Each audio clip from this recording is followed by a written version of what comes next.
Hello बच्चों, मैं हूं संजीत सर और मैं आज आप लोग को शैल बी और विल बी का प्रयोग बताऊंगा। इसके पहले मैं बहुत सा बताया हूं, EGMR से लेकर was war has have had तक बता चुका हूं, जो बहुत ही जरूरी है। और इसमें हम बच्चों के माता पिता से भी कहेंगे कि आप अपने बच्चों को ये वीडियो देखने के लिए प्रेरित करें, है ना, ताकि जब शुरू से देखेंगे तो ज़्यादा सीखेंगे और ज़्यादा अच्छी तरह सीखेंगे। साथ में आप लोग भी देखें ताकि आप अगर समझ जाएंगे अच्छी तरह से तो आप अपने बच्चों को भी समझा सकते हैं, बता सकते हैं, है ना। जो नहीं जानते उनके लिए मैं बोल रहा हूँ, जो जानते हो तो अच्छी बात है। तो आज हम बताने जा रहे हैं शैल और विल का प्रयोग। SHL शैल और विल मीन्स होता है गा, गे, गी। गा, गे, गी होता है शैल विल, है ना। इसमें जोड़ देंगे बी। बी मीन्स होता है बनना, होना, बनना या होना, है ना। ये वर्ब है और ये भी वर्ब है, हेल्पिंग वर्ब। तो अब इस जब तीनों कंबाइन हो जाएगा, शैल ऑब्लिक विल बी, जिसका अर्थ होगा बनूंगा या होगा या होगी, इसका ये अर्थ होगा। शैल बी या विल बी, शैल बी या विल बी का अर्थ होगा बनूंगा, होगा या होगी, है ना। अब इसमें शैल का प्रयोग कहाँ होता है ये देखना है, किस सब्जेक्ट के साथ शैल का प्रयोग होता है। तो आई और वी के साथ शैल का प्रयोग होता है, ठीक है। और ये विल का प्रयोग बाकी सब के साथ होता है, आई भी छोड़ करके जितने सब्जेक्ट है सबके साथ। जैसे यू हो गया, दे हो गया, ही हो गया, सी, ईट, है ना, आई, सीट, this, that, this, those, these, those, और प्लूरल नेम, सिंगुलर नेम, है ना। Any plural and singular name, any singular name और प्लूरल नेम, इस सभी में विल का प्रयोग होता है। मतलब आई और वी के साथ शैल का प्रयोग होता है और आई भी छोड़ के जितना बचा सबके साथ विल का प्रयोग होता है। इतना ही याद रखना है कि आई वी के साथ शैल, आई शैल, वी शैल, है ना। बाकी सब के साथ will, you will, they will, he will, she will, it will, this will, that will, this will, those will, any name जैसे Ram will, Ram and Mohan will, है ना। दो प्लूरल नेम में भी विल का प्रयोग करेंगे, ठीक है। तो ये इतना पहले जानना है कि शैल का प्रयोग किसके साथ होता है, विल के साथ किसके साथ प्रयोग होता है। अब इस पर वाक्य बनाएंगे, है ना। पहले हम शैल पर वाक्य बनाते हैं, इतना समझ में आ गया होगा। अब वाक्य जो है क्रिएट करते हैं।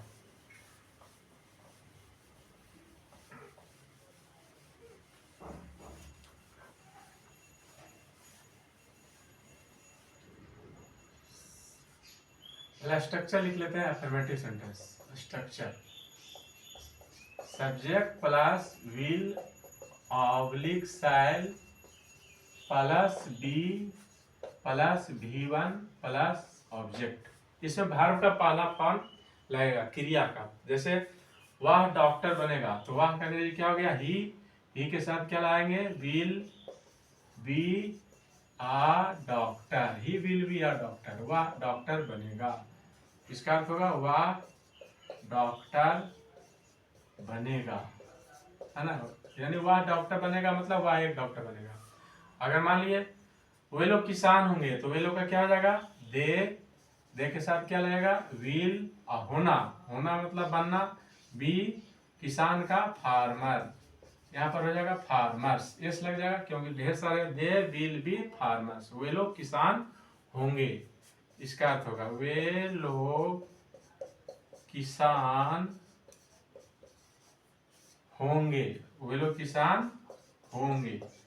होंगे मतलब यहाँ ढेर सारा हो गया, वे लोग भी ऐसे से पता चल रहा है कि वे लोग किसान होंगे, है ना।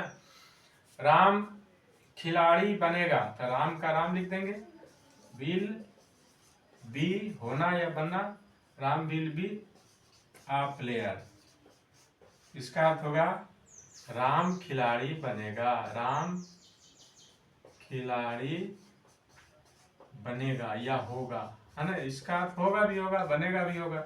विल भी मतलब बनना भी होता है, होना भी होता है। तो बनेगा भी लगा सकते हैं, होगा भी अर्थ लगा सकते हैं। ठीक है।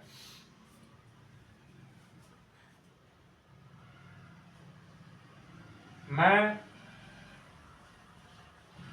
कभी बनूंगा, ठीक है। तो मैं का क्या होगा, आई के साथ क्या लगेगा, शैल, और बनना का be a poet, I shall be a poet. इसका अर्थ होगा मैं कभी बनूंगा या मैं एक कभी बनूंगा। और देखते हैं बात,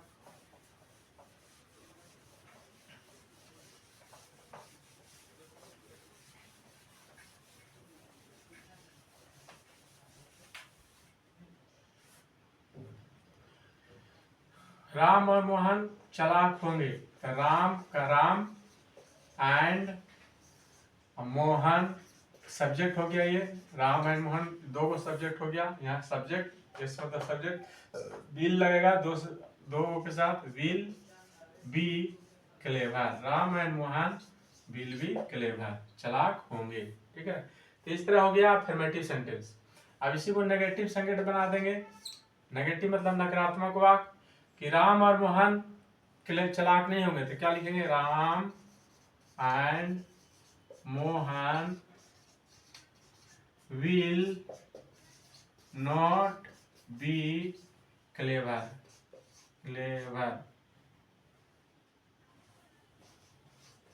यानी राम और मोहन चालाक नहीं होंगे। इसका अर्थ है Ram and Mohan will not be clever, यानी विल शैल के बाद नोट लगाना है। ठीक है। फिर इंट्रोगेटिव, क्या के लिए क्या करना है, विल शैल को बाहर लिख देना। ये जो विल शैल है ना, इसको बाहर कर देना है। क्या राम और मोहन चालाक होंगे, तो will Ram and Mohan be clever, will Ram and Mohan be clever. Be यहीं रहेगा, बी कहीं नहीं जाएगा, बी यहीं रहेगा, सिर्फ बिल को बाहर निकालना है। ठीक है। क्योंकि हेल्पिंग वर्ब बी है, हेल्पिंग वर्ब को ही बाहर निकाला जाता है क्या के लिए, और ये बी यहीं रहेगा। ठीक है। उसके बाद interrogative negative sentence, interrogative negative sentence, interrogative negative sentence यानी प्रश्नवाचक नकारात्मक वाक्य। फिर लिखेंगे क्या राम और मोहन चालाक नहीं होंगे, तो क्या के लिए विल हो जाएगा, राम एंड मोहन, है ना। इसके बाद यहाँ पर नोट लगा देंगे, will Ram and Mohan note, उसके बाद यहाँ बी होगा, बी क्लेवर, क्या राम और मोहन चालाक नहीं होंगे। इसका ये अर्थ हो गया, will Ram and Mohan note be clever, है ना। एक्सेप्शन में कुछ है कि बिल के साथ किसके साथ बिल लगाएंगे, आई और बी के साथ बिल कहाँ पर लगता है, आई और बी के साथ बिल कहाँ लगता है वो बताते हैं। जब किसी को हम प्रोमिस करेंगे, प्रोमिस मतलब वादा वचन करेंगे, वहां पर आई के साथ बिल लगाएंगे और बी के साथ बिल। किसी को थ्रेट करेंगे यानी धमकी देंगे, तो वहां पर जो है ये आई और बी के साथ बिल लगाएंगे। और यदि फर्म डिटर्मिनेशन है, दृढ़ निश्चय कर रहे हैं, तो वहां पर भी आई के साथ विल का प्रयोग करेंगे।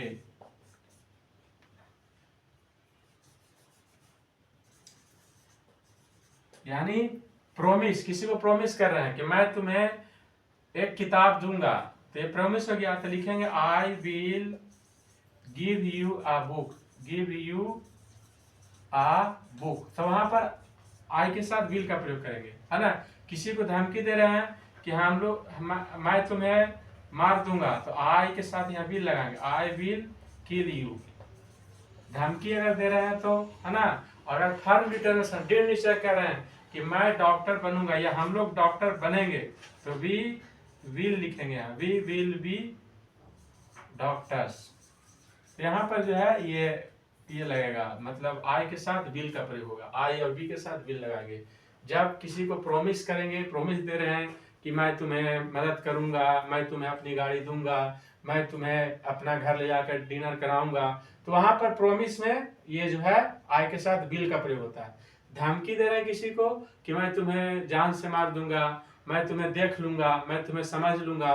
तो ये चीज में भी विल आई के साथ विल या बी के साथ विल का प्रयोग करेंगे। और फर्म डिटर्मिनेशन है कि मैं डॉक्टर बनूंगा, मैं निश्चित रूप से डॉक्टर बनूंगा, है ना, तब वहां पर भी आई के साथ विल का प्रयोग करें, जो यहाँ पर वाक्य हम लिख चुके हैं, बता चुके हैं। तो ये हुआ विल का प्रयोग। बहुत सारे और भी वाक्य हैं जो कि हम शैल विल का प्रयोग करके वाक्य को बना सकते हैं। बहुत सारे वाक्य हैं।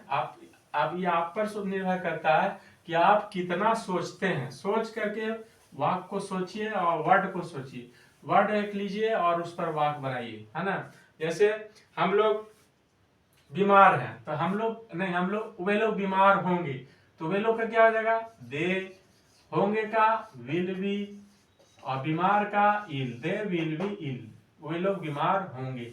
अब इसी को चार तरह से बनाइए, वे लोग बीमार नहीं होंगे, they will not be ill, हो गया नेगेटिव। इंट्रोगेटिव बनाइए, पहले क्या के लिए, विल को पहले लिख दिए, विल दे बी इल, क्या वे लोग बीमार होंगे, फिर इंट्रोगेटिव नेगेटिव, क्या वे लोग बीमार नहीं होंगे, तो will they not be ill. इस तरह चार वाक्य बन गया। इसमें क्या रटने की कोई बात ही नहीं है, सिर्फ समझना है ना। बच्चे नटखट होंगे, तो बच्चे क्या करेंगे, द चिल्ड्रेन, है ना, होंगे का विल बी, और नॉटी हो जाएगा, नॉटी नटखट का, the children will be naughty. तो ये हो गया बच्चे नटखट हो गए। बच्चे नटखट नहीं हो गए, the children will not be naughty, क्या के लिए विल पर लिख दे, will the children be naughty, will the children will not be naughty. आम मीठा होगा, या हाँ ठीक है, आम मीठा होगा, तो आ मैंगो, या द भी लगा सकते हैं, द मैंगो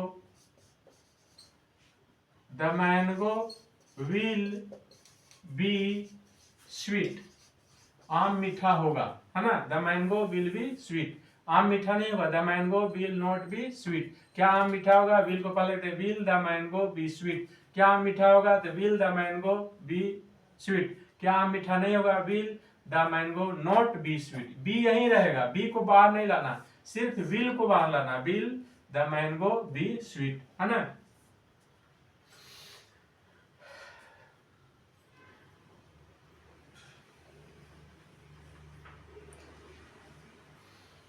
वह दयालु होगा, तो वह क्या हो जाएगा, ही के साथ क्या लगेगा, विल बी, दयालु का क्या हो जाएगा, kind, he will be kind, वह दयालु होगा।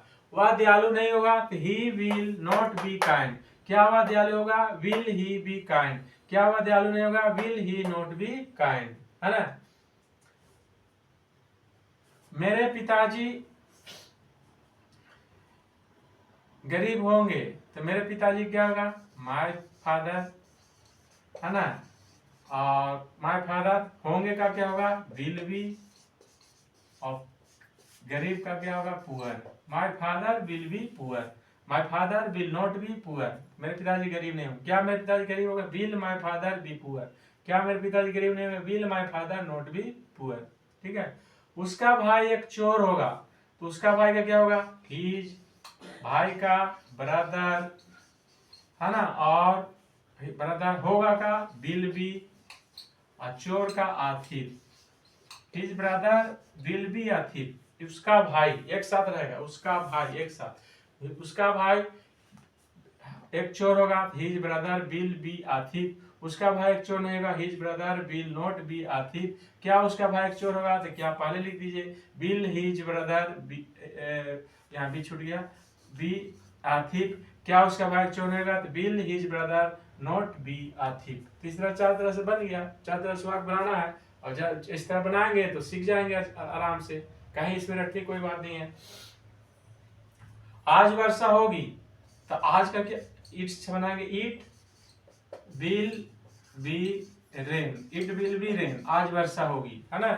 आज वर्षा नहीं होगी, तो it will not B rain. क्या आज वर्षा होगी, तो विल इट बी रेन। क्या आज वर्षा होगी नहीं होगी, तो will it not be rain. तो इस तरह से जो है चार तरह से वाक्य जो है बना विल बी और शैल बी में। तो इतना जो बताया है ये सब बेसिक इंग्लिश में आ गया, छोटा छोटा जो चीज है ये जानना जरूरी था, इसलिए हम इसको बताए हैं। अब आपका काम है इसको अच्छी तरह से दिमाग में बैठा के याद कर लेना। इसके बाद हम बताएंगे प्रोनाउन और प्रोनाउन का भेद ग्रामर में। ठीक है, इसको पढ़ें बढ़िया से और समझें और देखें वीडियो को।